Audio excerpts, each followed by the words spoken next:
चर्चा करेंगे। बैठक में पर्यटन को लेकर चर्चा की जाएगी। कल गुलमर्ग में भी बड़ी बैठक करेंगे सीएम उमर अब्दुल्ला।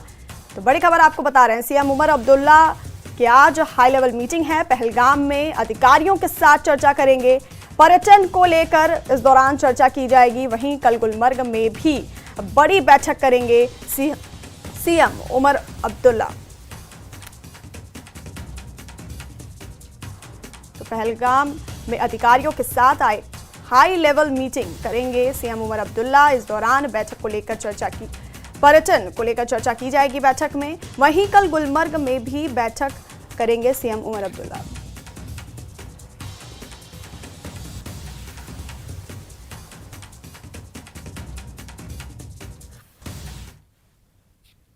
उपराज्यपाल मनोज सिन्हा ने भारतीय सेना को सलाम करते हुए कहा कि पाकिस्तानी आतंकवादियों को करारा जवाब दिया गया है। उन्होंने पाकिस्तान को आतंकवादी राष्ट्र करार देते हुए स्पष्ट किया कि भारत अब आतंकी हमलों का जवाब चुपचाप नहीं बल्कि निर्णायक रूप से देता है। एलजी ने कहा कि पाकिस्तान में घुसकर भारत ने आतंकवादी अड्डों को ध्वस्त किया। साथ ही उन्होंने कहा कि भारत पाकिस्तान के किसी भी तरह की परमाणु धमकी को नहीं सहेगा।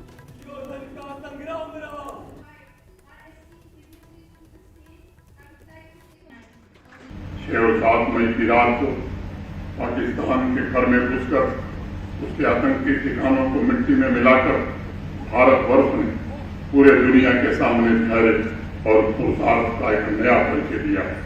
साथियों, यह किसी से छिपा नहीं है कि दाने दाने को मोहताज पाकिस्तान को आज पूरे विश्व का सबसे बड़ा भिखारी कहा जाता है।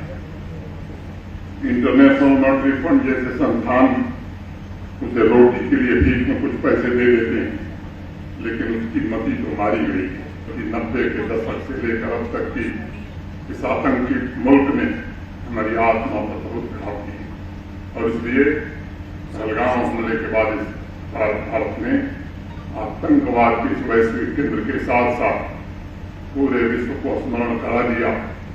यह कुरुक्षेत्र की धरा है, यह सुदर्शन चक्रधारी की मिट्टी है जो हजारों वर्षों से पापियों का ही संहार करती रही। मैं एक और बात स्पष्ट करना चाहूंगा, बार बार मैं आतंकी मुल्क इसलिए कह रहा हूं ताकि नई पीढ़ी की चेतना में ये बात निश्चित रूप से बैठ जाए कि आतंकवाद और पाकिस्तान ये एक दूसरे के पर्याय हैं। देश भर में तिरंगा यात्रा के जरिए सेना के शौर्य को सलाम किया जा रहा है। इसी कड़ी में किश्तवाड़ के द्राबशाला में भी भव्य तिरंगा यात्रा निकाली गई, जहां विधायक शगुन परिहार ने तिरंगा यात्रा का नेतृत्व किया। ऑपरेशन सिंदूर की सफलता का जश्न मनाने के लिए आयोजित इस यात्रा में सैकड़ों लोग तिरंगा थामे शामिल हुए और सुरक्षा बलों की वीरता को सलाम किया। विधायक ने सुरक्षा बलों को धन्यवाद देते हुए कहा कि ये अभियान क्षेत्र में आतंकवाद के खिलाफ एक बड़ी जीत है। उन्होंने शांति और विकास की दिशा में अपनी प्रतिबद्धता भी दोहराई।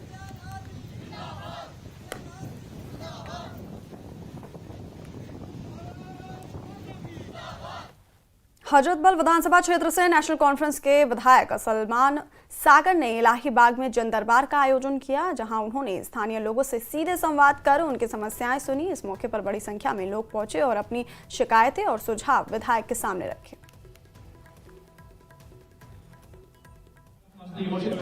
हमारे साथ इस वक्त नेशनल कॉन्फ्रेंस के सीनियर लीडर और एमएलए हजरतबल सलमान सागर जुड़े हुए हैं। मजीद बात करते हैं उनसे। सलमान साहब बताएं, पब्लिक दरबार रखा था आपने, हम देख रहे हैं बार बार आप किस तरह से अपनी कॉन्स्टिट्यूएंसी में जाके लोगों से मिल रहे हैं। आज जो आपकी मुलाकात हुई है, क्या कुछ बाहर आया है लोगों से मिलकर? मैं बड़ा खुश हूँ। एक सक्सेसफुल पब्लिक दरबार जो हुआ, जो लोगों ने अपनी ख्वाहिशात का इजहार किया, जो लोगों ने कुछ लोगों को गुस्सा था, कुछ लोग परेशान थे, कुछ लोगों की एक्सपेक्टेशंस थी। उस गुस्से को, उस परेशानी को, उस एक्सपेक्टेशंस को, उन इमोशंस को हमने यहाँ एड्रेस करने की कोशिश की है। पूरी डिविजनल एडमिनिस्ट्रेशन के जो इंतजामिया के जो अफसर साहिबान थे वो सब यहाँ थे। लोगों ने दिल खोल के बात की है। मैंने यही सोचा है कि मैंने वादा किया लोगों से, आने वाले 2-3 दिन में हर एक दफ्तर में आज की कार्रवाई की जो है कॉरेस्पॉन्डेंस जाएगी। इस पे फर्दर जो काम करना है वो होगा और जब हम महीने 2 महीने बाद दोबारा मिलते हैं, हम देखते हैं इस पब्लिक दरबार की क्या प्रोग्रेस रही है, क्या रिजल्ट रहे हैं। मुझे पूरा यकीन है ये जो कॉन्सेप्ट पब्लिक दरबार का है, लोगों के घर के बाहर अफसरों को लाना है, ये प्रोडक्टिव होगा। ये एक बहुत बड़ा माइलस्टोन होगा पब्लिक आउटरीच में। और आने वाले दिनों में हजरत बल के दूसरे हिस्से में जो कि खिंबर और बलाई इलाका पड़ता है वहां करेंगे। और हम इंश्योर करेंगे लोग नजदीक से नजदीक तरीके से अफसरों को देखे, अपने चुने हुए नुमाइंदों को देखे। गुस्सा भी कर सकते हैं, प्यार भी करते हैं। इन्हें हम प्यार किया है, हमें यहाँ पहुंचाया है। गुस्सा कर सकते हैं, इनकी उम्मीदें हैं, उन उम्मीदों में खरा उतरना है। उसकी एक बहुत अच्छी कोशिश है। और जो मैंने लोगों का रुझान देखा, मैंने खुद एक्सपेक्ट नहीं किया था कि इतने लोग, भारी तादाद में लोग आएंगे।